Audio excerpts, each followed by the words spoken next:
What's up then everyone, my name is Tom and welcome to Player TV.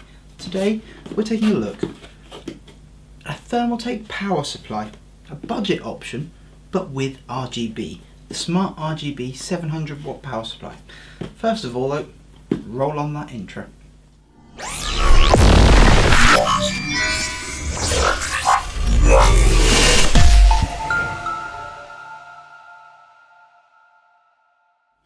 So, as I said, what we've got here is a budget RGB power supply from the guys at Thermaltake.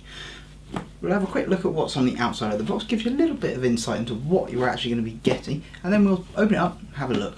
So as you can see on the front, we have got a patented RGB fan, offers 256 colours, we've got a 5-year warranty, KB late ready, an ultra quiet 120mm fan, an 80 plus, just 80 plus rating, Smart RGB 700 watt. Bit of gumph on the side about some RGB, same on this side. On the back, a little bit of info about the efficiency of the power supply, the outputs of it, and what connectors and everything we've got.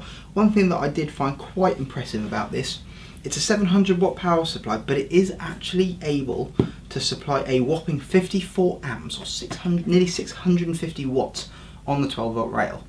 That number is one of the important ones, guys, when it comes to like your graphics cards. They draw 12 volts. So you quite often see a 700 watt power supply available for £18. But if you look at it, the 12 volt rail on it might actually only be able to supply maybe 300 watts, which when you put that into a system that's going to be drawing more, it goes pop. So yeah, there we go. Like I say, that's the box. It's a nice, well packaged thing, but you're not really caring about the box. Let's get inside and have a look. The usual, some instructions. A power cable. The power cable will be the one for your country. Okay, so if you do end up with one, double check with where you've bought it from. Make sure you do actually have one suitable for your country. Now, obviously, I've been given a UK plug. You might get an EU plug, a US plug, whatever. A little bit of padding. The power supply itself. So let's have a closer look at the power supply.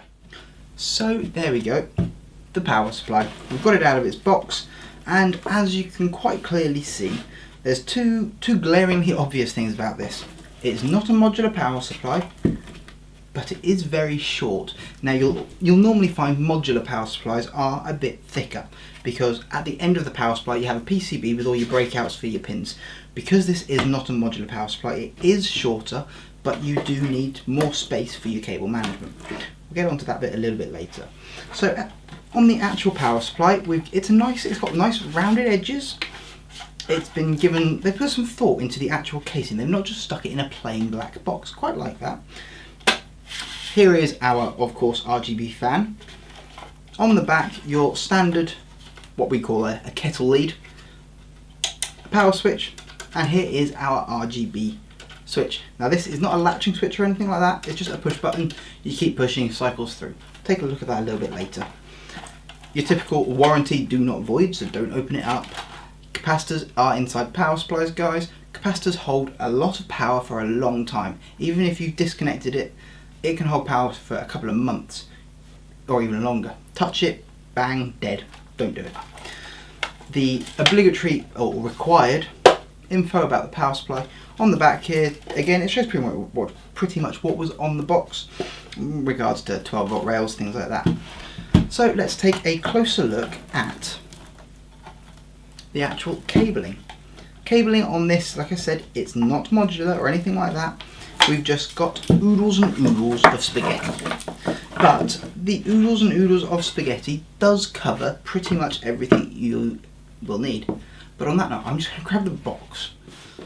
So as I said earlier, the box does actually list everything that you've got on the power supply. We've got a very good selection. You've got your typical 24-pin ATX. We've got a single 8-pin PSU. We've got a single 8-pin CPU. This 8-pin does actually split in half.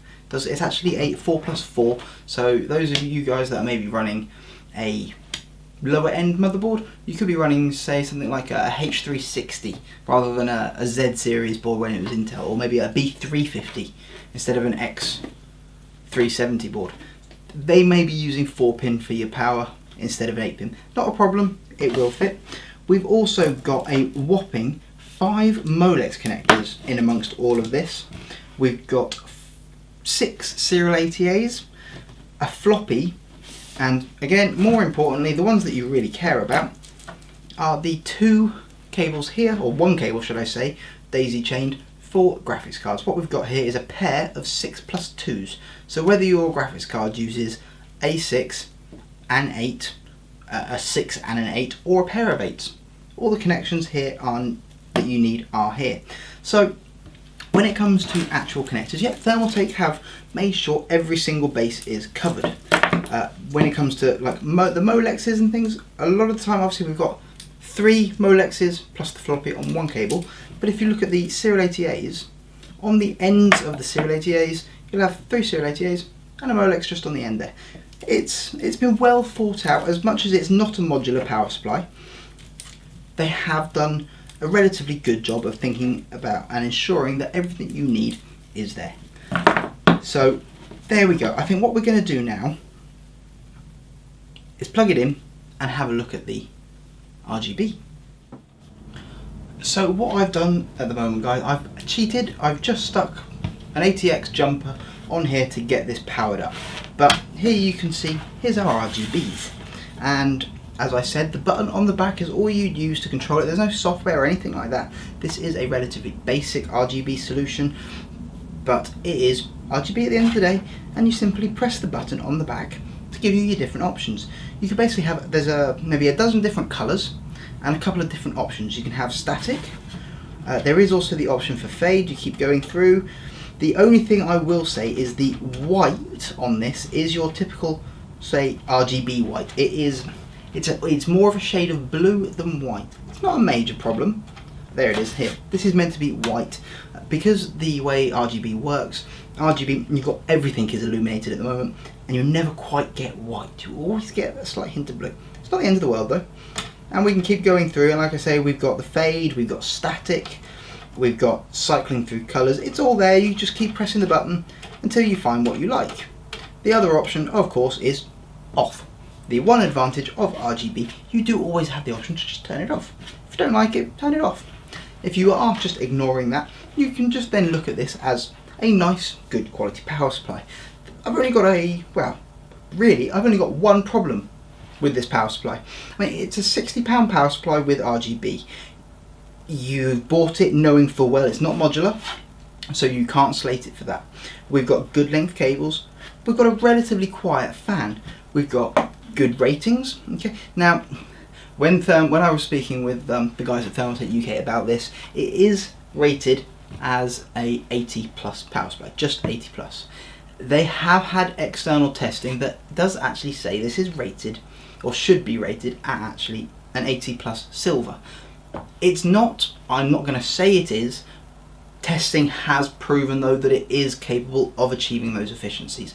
We'll leave it at that. It's a bit of a grey area, personally, but it is good. I have seen the graphs. Yes, it does meet the efficiencies for silver, but it's not been stamped as that. Why not? I don't know. But hey, what else do we have? Like I say, we've got the RGB, we've got quiet. It is compact. It is very short for an ATX power supply. We've got a good selection of connectors. We've got good length cables. But that is the one major letdown of this power supply, and that is the ketchup and mustard multicolored cables. This power supply would be an almost perfect budget power supply if they had just gone all black. I'm not expecting full individual sleeving or anything like that on such a budget option, but if they had gone for just black. Nobody likes ketchup and mustard cables in 2018. But hey, I do know a lot of you guys now, you do go and use cable extensions. We've actually reviewed a set of the Thermaltake cable extensions. I love them. Okay, if you are looking at using a set of those with a power supply like this, yes, it gets around that. But that's not what we're looking at here today. We are looking just at this power supply. So there we go. the power supply. And on that note, it's time to do a conclusion. So, Player TV award time. What am I going to give this? Unfortunately, although it is a relatively minor gripe, I think overall it impacts the power supply quite large, and that is the ketchup and mustard cables. This could well be a gold award power supply if we had black, but as it is, I'm going to have to bump it down to a bronze award. Okay, yeah, it is a good power supply. Fundamentally, it's solid, it's quiet, it's compact, it's got everything you could need. It's just something as simple as black cables makes a big impact. In this day and age, you've bought an RGB power supply because it looks snazzy. Okay, you look snazzy. You then put mustard cables on it. Come on. Apart from that, great power supply. Everything that you are going to need. Everything there to keep you happy. It comes in at about £60 from a few different retailers. We'll make sure you get some links to that down below. It is also available in a couple of other power variations. I believe there's like a 500 and a 600. So you can get one that they are obviously a bit cheaper, and they are maybe more suited to what you need. If you are only fitting something like a 1050 Ti, you don't need a 700 watt power supply. If you're fitting even a 1060, you don't need a 700 watt power supply. But there we go. So it's a thumbs up, but it's not perfect. Could be, but not. Maybe when Thermaltake do a V2, they can give us some black cables and it'll be a massive thumbs up all round. But on that note, guys, this has been I forgot to point that out, this has been my first video for Player TV. And on that note, bye for now.